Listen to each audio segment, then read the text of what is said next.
अरब अमारात में तबाहकुन तूफान और शदीद सैलाब के बाद मामूलात ज़िंदगी अब आहिस्ता आहिस्ता बहाल हो रहे हैं। अरब अमारात में रिकॉर्ड बारिशों के बाद अब मौसम खुशगवार है, धूप निकली हुई है, सड़कों पर ट्रैफिक रवां है और लोग नॉर्मल लाइफ की तरफ वापस आ रहे हैं। लेकिन सवाल ये है कि ये सब हुआ कैसे? क्या दुबई में हुई तबाही को एक्सट्रीमिज्म की नज़र से देखना दुरुस्त है? एक तरफ जहां इसे मजहबी हलकों की तरफ से फहाशी और हिंदुओं से हमदर्दी के बाइस इज़ाबे इलाही करार दिया जा रहा है, तो दूसरी तरफ साइंसदान इस पर मुख्तलिफ आरा रखते हैं। हम सब वाकिफ हैं कि मिडिल ईस्ट का ज़्यादातर हिस्सा ही कुदरती तौर पर खुश्क है, जहाँ हर साल बहुत कम बारिशें होती हैं।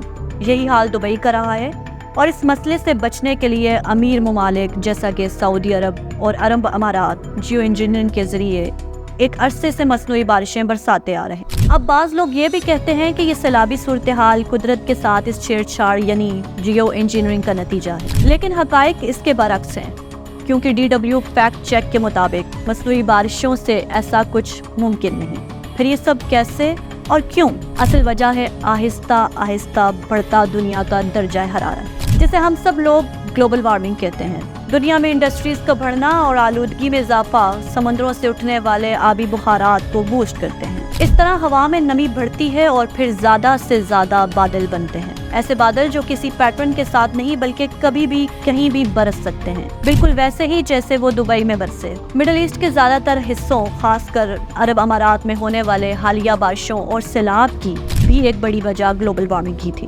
जिसमें किसी हद तक अमल दखल इन मसनूई बारिशों का भी रहा है। लेकिन इस बात से भी बिल्कुल इनकार नहीं कि मादियत परस्ती का शिकार हमारा पूरा अरब मुआशरा ऐसे एक झटके का भी मुस्तहिक था जो उसे उसकी असल ताकत बता गया है।